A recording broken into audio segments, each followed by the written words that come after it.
नमस्कार दोस्तों, मेरा नाम है रवि कुमार और आज की कहानी शुरू होती है गांव के बुजुर्गों की बातों से, जो अक्सर बच्चों के कानों से निकल जाती थी, लेकिन उनकी चेतावनी में हमेशा एक अजीब सा वजन होता था। बेटा, दादाजी अक्सर कहते, चौराहे पर पड़ी चीज कभी मत उठाना, चाहे वो कितनी भी चमकदार क्यों ना हो।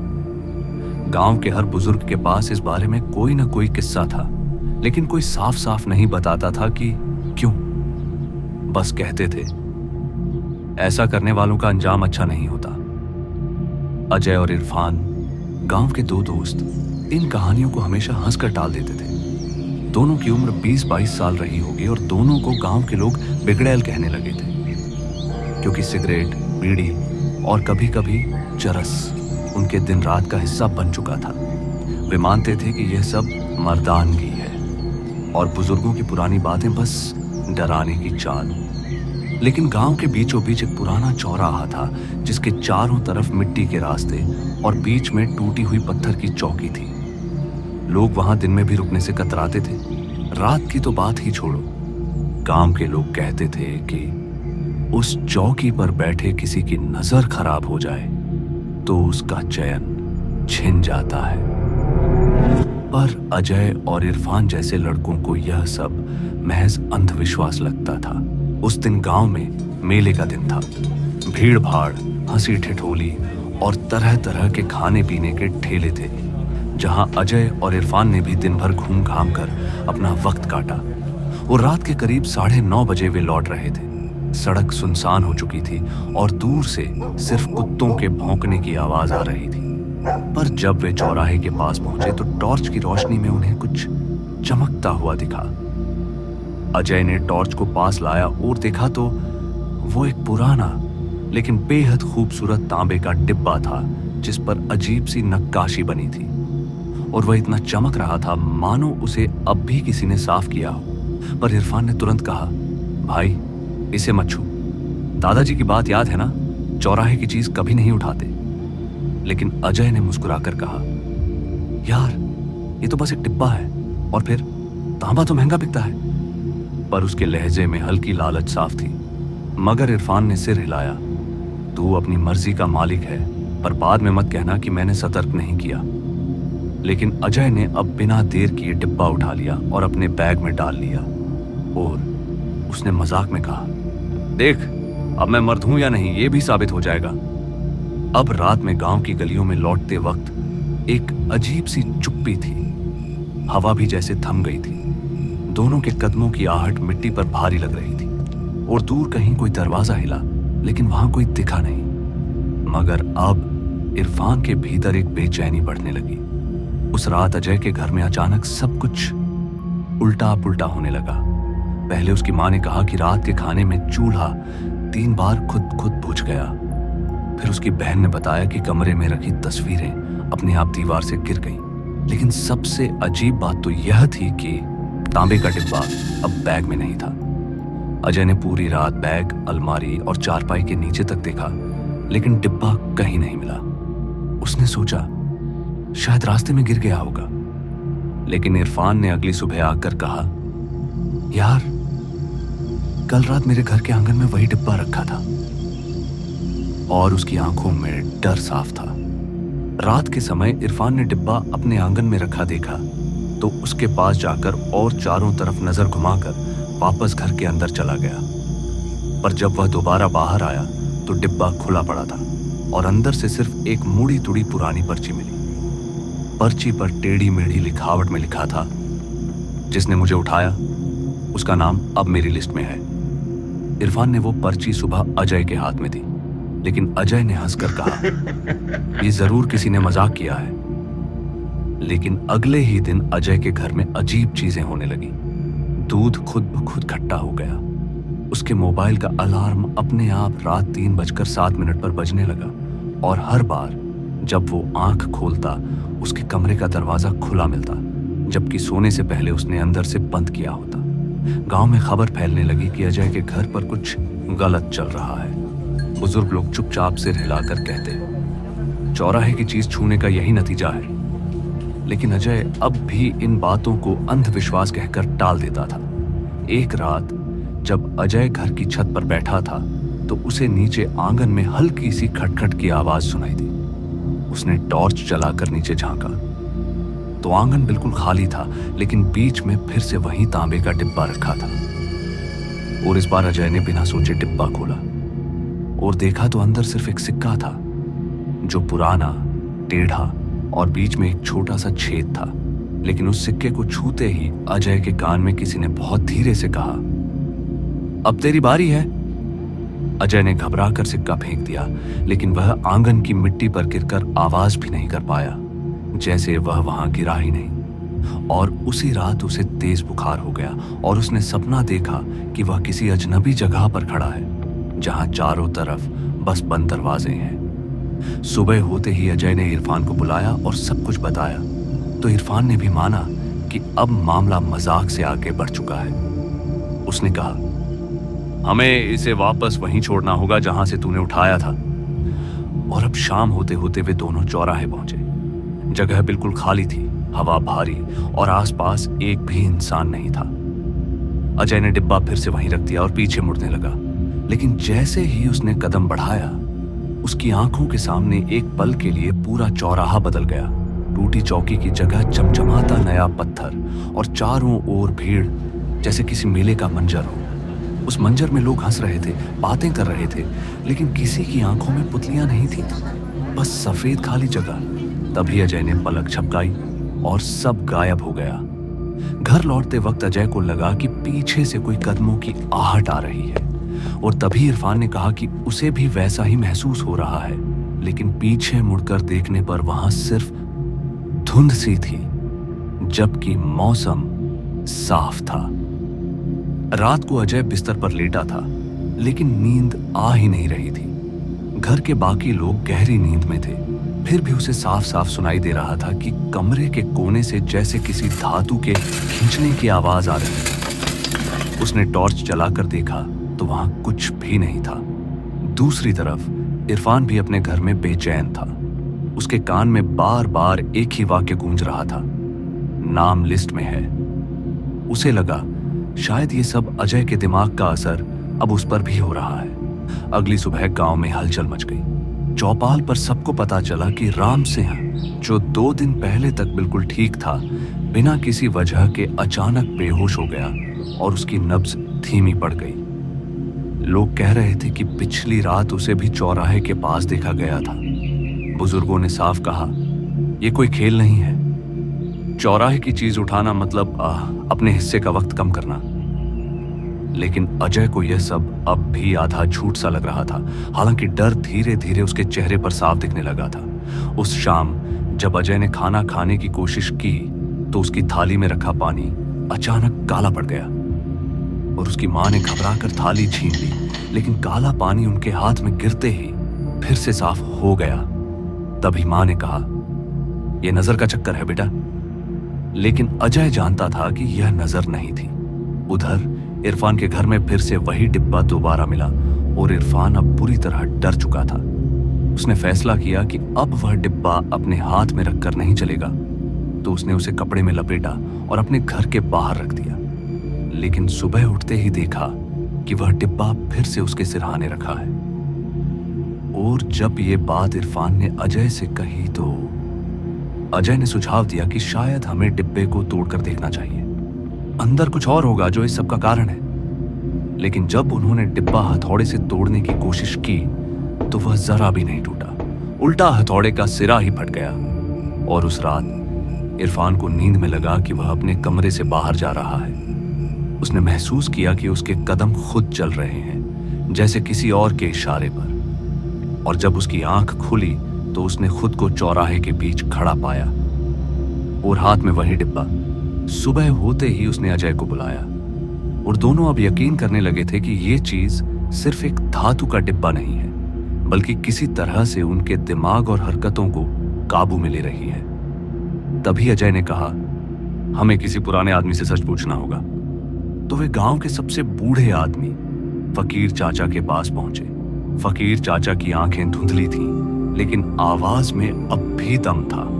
उन्होंने कहा, तुम दोनों ने जो छुआ है वो 100 साल पहले यहां हुई एक सौदेबाजी का हिस्सा है। जो भी इसे पाता है उसकी जिंदगी उस सौदे की कीमत बन जाती है। फकीर चाचा ने गहरी सांस लेकर फिर कहा, यह डिब्बा सिर्फ धातु का नहीं है, इसमें 100 साल पहले की अधूरी चीज कैद है। उस वक्त गांव में एक आदमी था जिसने 4 रास्तों के बीच एक सौदा किया था। उसने कुछ ऐसा मांगा जो उसे नहीं मिलना चाहिए था और कीमत के तौर पर उसने अपना समय दे दिया, लेकिन सौदा अधूरा रह गया।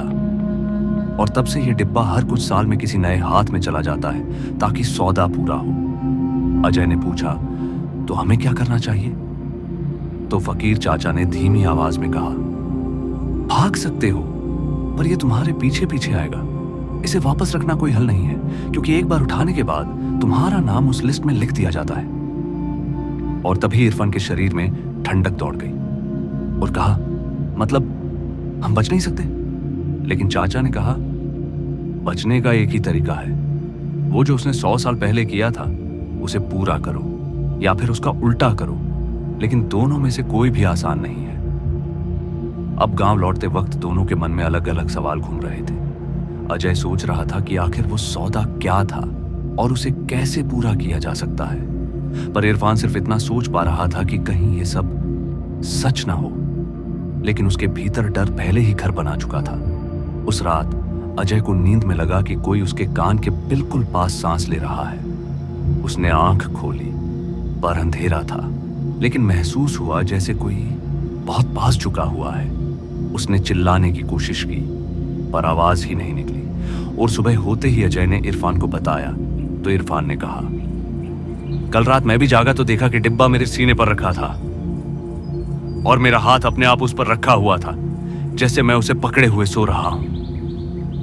अब दोनों ने तय किया कि उन्हें यह जानना पड़ेगा कि 100 साल पहले वाला आदमी कौन था।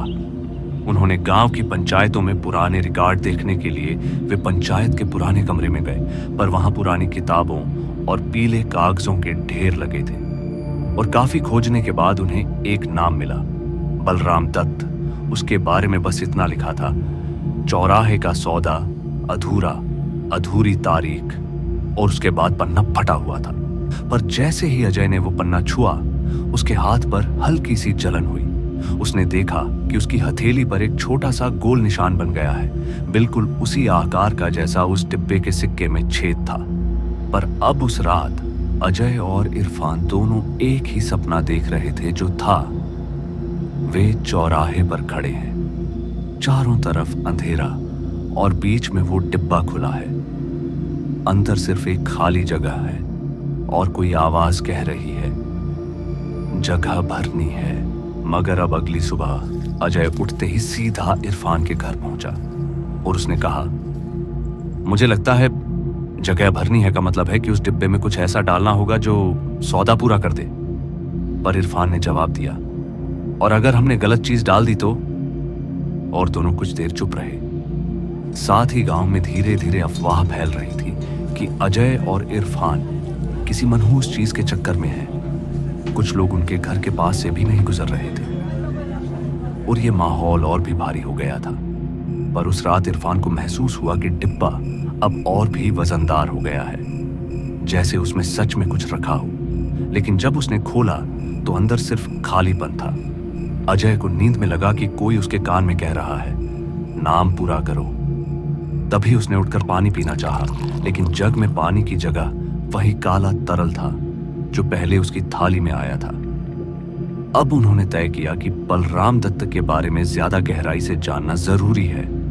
वे गांव के सबसे पुराने घर में रहने वाली एक महिला, जिसे सब दादी कहते थे, वे उसके पास पहुंचे और दादी ने नाम सुनते ही कहा, उसने 4 लोगों का समय ले लिया था और 5वां अधूरा रह गया। और तभी अजय ने पूछा, मतलब डिब्बा उस 5वें का इंतजार कर रहा है? पर दादी ने सिर्फ सिर हिलाया और दरवाजा बंद कर दिया।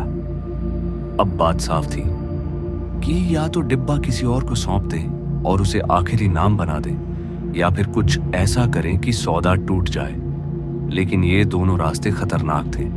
पर इरफान के मन में एक गंदा ख्याल आया कि अगर हम किसी ऐसे आदमी को डिब्बा दे दें जिसे हम पसंद नहीं करते, तो अजय ने गुस्से में कहा, तू पागल है? अगर बात उलटी पड़ी तो वो बोझ हम पर ही रहेगा। और अब दोनों उलझन में थे। वे दिन में सोचते और रात में सपनों में वही आवाज आती, जगह भरनी है, नाम पूरा करो। पर एक दिन अजय ने देखा कि गांव के कुछ लड़के चौराहे के पास ताश खेल रहे थे और एक लड़के के हाथ में वही डिब्बा था। और तभी अजय ने दौड़कर डिब्बा छीना, लेकिन लड़के ने कहा, अरे ये तो बस जमीन पर पड़ा मिला था। मतलब डिब्बा खुद ही उनके पास से चला गया था। इससे अजय को समझ आया कि ये चीज अब सिर्फ उनके नियंत्रण में नहीं है। ये किसी भी हाथ में जा सकती है, लेकिन नाम वही बनेगा जिसने इसे पहली बार उठाया।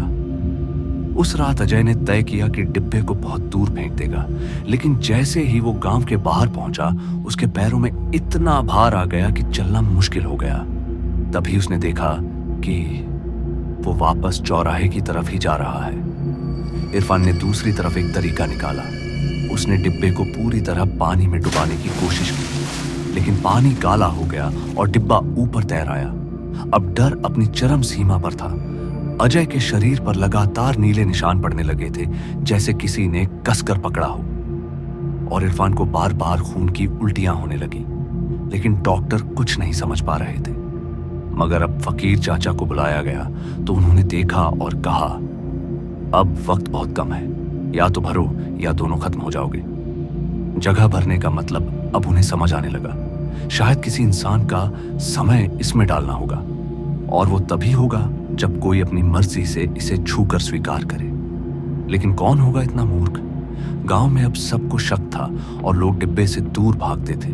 फिर एक दिन गांव में एक अजनबी आया शहर से, जो खोए हुए रास्ते पूछ रहा था और उसके हाथ में पुराना कैमरा था। तभी अजय ने सोचा, यही मौका है। उसने अजनबी से कहा, ये देखो हमारे गांव की एक पुरानी चीज। और जैसे ही अजनबी ने डिब्बा उठाया, अजय को लगा कि उसके शरीर से बोझ उतर रहा है। लेकिन अगले ही पल अजनबी ने कहा, यह तो मेरा ही है, 100 साल से ढूंढ रहा था। और उसने डिब्बे को खोल दिया और देखा तो अंदर एक छोटा पुराना कागज था। उस पर 5 नाम लिखे थे, जिनमें से 4 के आगे क्रॉस लगा था और 5वां नाम खाली था। अजनबी ने कलम निकाली और अजय का नाम लिख दिया। और ये देखते ही अजय ने चिल्लाने की कोशिश की, लेकिन उसके गले से कोई आवाज नहीं निकली। इरफान ने डिब्बा छीनने की कोशिश की, लेकिन जैसे ही उसने छुआ, उसका नाम कागज पर खुद ब खुद लिखा गया, ठीक अजय के नाम के नीचे। और अजनबी ने मुस्कुराकर कहा, अब सौदा पूरा हुआ। और कागज अपने आप राख बनकर उड़ गया। अब अजय और इरफान जमीन पर गिर पड़े। उनकी सांस चल रही थी, लेकिन आंखें पूरी तरह खाली हो चुकी थीं। अगले दिन गांव में खबर फैल गई कि दोनों को अचानक लकवा मार गया है। डॉक्टरों ने कहा, दिमाग काम कर रहा है, लेकिन वो बोल या हिल नहीं सकते। पर गांव के लोग कहने लगे, सौदा पूरा हो गया, अब डिब्बा फिर कहीं पड़ेगा, अगली बार किसी और के लिए। वहां खड़े फकीर चाचा ने सब सुना, लेकिन कुछ नहीं कहा। उन्होंने बस आसमान की तरफ देखा और बुदबुदाए, यह सिलसिला अब कभी नहीं रुकेगा। और सच में 1 हफ्ते बाद चौराहे के बीच फिर से वही डिब्बा रखा मिला, पर इस बार और भी चमकदार, जैसे नया हो। गांव के कुछ लड़के उसे घेर कर देख रहे थे, हंसते हुए। और तभी एक ने हाथ बढ़ाया और कहा, अरे ये क्या है?